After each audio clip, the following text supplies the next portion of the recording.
Trump, Modi ఇద్దరు దోస్తులు. ఇద్దరు దోస్తాను ఎట్లుండేనంటే, మోదీ ఆడికి పోయి ట్రంప్ కోటేయాలి, ట్రంప్ కోటేస్తే సూపర్ ఉంటది, ఇండియాకి మస్తు బెనిఫిట్లు వస్తాయి అన్నాడు.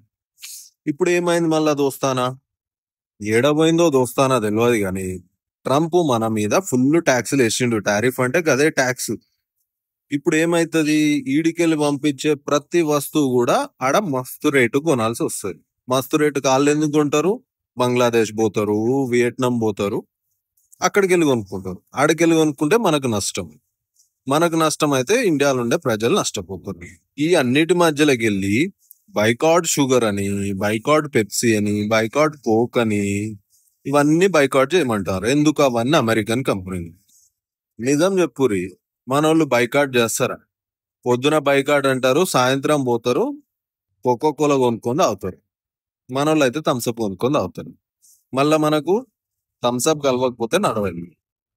ఇదంతా కదే ముచ్చట కాదు గాని, ఇండియా జర కొంచెం గట్టిగా నిలుస్తుంటే కొన్ని రోజుల తర్వాత ట్రంప్ బెబే జంప్ అవుతాడు. ఆ తర్వాత జర సెట్ అవుతుంది. ఆల్రెడీ అమెరికా వాళ్ళు ట్రంప్ నే వేసుకుంటారు.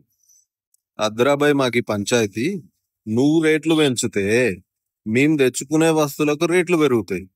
ఆడ రేట్లు పెరిగితే మేము ఇక్కడ అమెరికా జనాలకు అమ్మే వస్తువుల రేట్లు పెరుగుతాయి. అప్పుడు వాళ్ళు కూడా కొనరు. మాకు లాసు, జనరల్ పబ్లిక్, నా సామాన్య పబ్లిక్ లాసు. నువ్వు ఏం చేస్తున్నారా పైన వాళ్ళు పరేషాన్లు ఉన్నారు. ఇది తలకాయ నొప్పి ఏందని మన వాళ్ళు పరేషాన్లు ఉన్నారు. దీని గురించి ఏమనుకుంటారు? మీరు బైకాట్ చేస్తురా లేదా నాకు కామెంట్లో చెప్పు.